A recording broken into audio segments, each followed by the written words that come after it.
तो दोस्तों आखिर कंप्यूटर्स हमारी लैंग्वेज कैसे समझ पाते हैं। हम कुछ भी टाइप करते हैं और ये डिस्प्ले करा देते हैं। आखिर ये कैसे समझते हैं कि हम क्या लिख रहे हैं, इसके पीछे क्या राज है, क्या प्रोग्रामिंग है।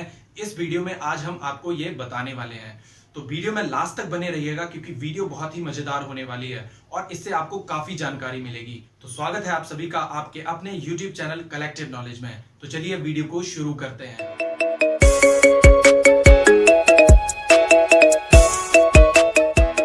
बात कुछ ऐसी है कि कंप्यूटर्स 0-1 समझते हैं और हमें वो समझ नहीं आती। हमें समझने के लिए काफी मशक्कत करनी पड़ेगी, काफी अपना दिमाग लगाना पड़ेगा कि आखिर हम 0-1 कब तक याद करेंगे। तो हमने इसके लिए ही बहुत सारी डेवलपमेंट करते गए और आज हम यहाँ पर पहुंच गए हैं कि आज हम कुछ भी अपनी लैंग्वेज में लिखते हैं और कंप्यूटर्स समझ पाते हैं। 1940s में जब कंप्यूटर्स बने थे तो कंप्यूटर्स में सिर्फ हम 0-1 लिख पाते थे। इसके अलावा हमारे पास वहां पर कोई टेक्निक अवेलेबल नहीं थी। हम 0-1 में अपनी लैंग्वेज लिखते थे, अपनी बात को लिखते थे और कंप्यूटर्स हमें उनका आंसर देता था। 0-1 का मतलब इतना ही होता है ऑन और ऑफ। तो यही 0-1 की मदद से ही हम कंप्यूटर्स को अपनी लैंग्वेज समझा पाते थे और कंप्यूटर्स हमें उसका आंसर दिया करते थे।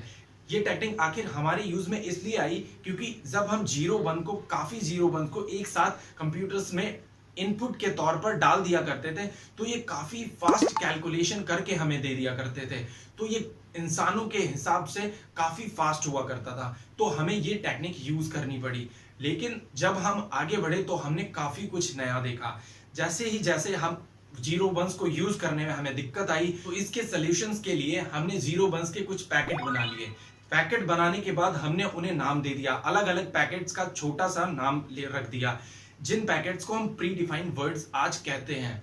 ये प्री डिफाइंड वर्ड्स ही पैकेट्स हुआ करते हैं 0 और 1 के कॉम्बिनेशन के।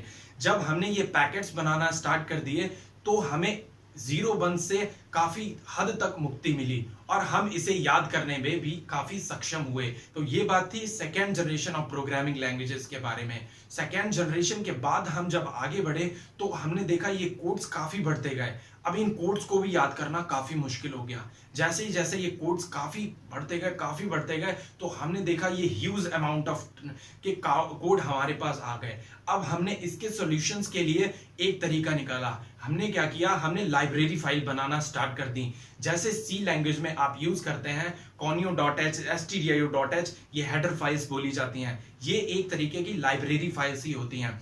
इनमें हम 0-1 के ये सारे पैकेट्स को एक साथ रख देते थे। इनमें काफी सारे हजारों पैकेट्स एक फाइल लाइब्रेरी में रखे हुआ करते हैं। जब हम अपनी बात scanf या printf में लिखते हैं तो ये जाकर लाइब्रेरी फाइल में रखे पैकेट से कंपेयर करते हैं और ये उन्हीं से कंपेयर करने के बाद 0-1 में कन्वर्ट होकर मशीन लैंग्वेज में पहुंचते हैं, मशीन को समझाते हैं और मशीन इनका आंसर देके ये हमें डिस्प्ले करा देते हैं। इसके बाद जब हमने काफी सारे पैकेट तैयार कर लिए, लाइब्रेरी हमारे पास बन गई, अब हमारे पास प्रोग्राम बनने स्टार्ट हो गए थे। ये C++, जावा की लैंग्वेजेस थी जो कि third generation of programming languages में आती हैं। इन्हें याद करना बड़ा आसान होता है क्योंकि ये हमारी ही लैंग्वेज में ज्यादातर वर्ड्स लिए गए थे। हमारे ही वर्ड लेने की वजह से ये हमें याद करने में काफी आसान हो गया। अब हमारे पास प्रोग्राम्स हो गए, कंप्यूटर्स लैंग्वेजेस हो गई, हम बनाने लगे। लेकिन अभी भी हमारे पास, जैसे हमने प्रोग्राम तो बना लिया लेकिन अगर हमारे पास बहुत सारे लोग हैं तो उनका डेटा हम कहाँ स्टोर करेंगे। डेटा स्टोर करने के लिए हम 4th जनरेशन लैंग्वेजेस की तरफ बढ़े। 4th जनरेशन लैंग्वेज क्या थी, ये एक तरीके का डेटाबेस, SQL जैसे यूज करते हैं, MS Access जैसे यूज करते हैं। ये सारे 4th जनरेशन लैंग्वेजेस के ही एग्जांपल्स हैं। Database banana 4th generation of programming language के अंदर आया था।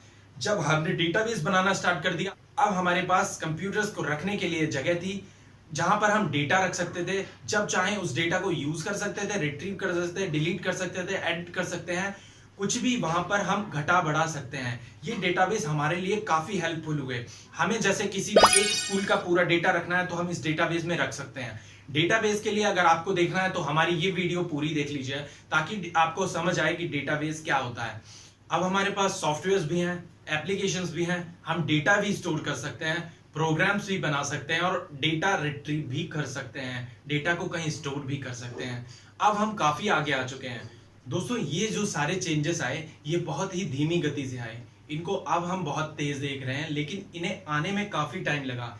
जैसे ही कोई प्रॉब्लम्स आना स्टार्ट होती थी हम उसका सोल्यूशन ढूंढने में लग जाते थे और ऐसे ही नई से नई प्रोग्रामिंग लैंग्वेज डेवलप होती गई। अब जब हम 5th जनरेशन लैंग्वेज में आए तो हमने आर्टिफिशियल इंटेलिजेंस का भी आविष्कार कर लिया। आर्टिफिशियल इंटेलिजेंस एक ऐसी लैंग्वेज है जिसमें मशीन्स लोगों की तरह बोल सकती हैं, समझ सकती हैं, कम्युनिकेट कर सकती हैं। अगर आपको आर्टिफिशियल इंटेलिजेंस में और कुछ जानना है तो आई बटन में जो लिंक है उस पर क्लिक करिए और आर्टिफिशियल इंटेलिजेंस की पूरी वीडियो हमारी देखिए, जिसमें आपको समझ आएगा कि आर्टिफिशियल इंटेलिजेंस क्या है। तो बस दोस्तों, आज की वीडियो में इतना ही। अगर आपको हमारी वीडियो पसंद आई हो तो लाइक करिए, ना पसंद आई हो तो डिसलाइक करिए। और अगर आपको ऐसे ही टॉपिक्स पर और वीडियो देखनी है तो हमारे चैनल कलेक्टिव नॉलेज को जरूर सब्सक्राइब करिए, बेल आइकन को दबाइए ताकि आप तक हमारा नोटिफिकेशन पहुंच सके। So thanks for watching this video.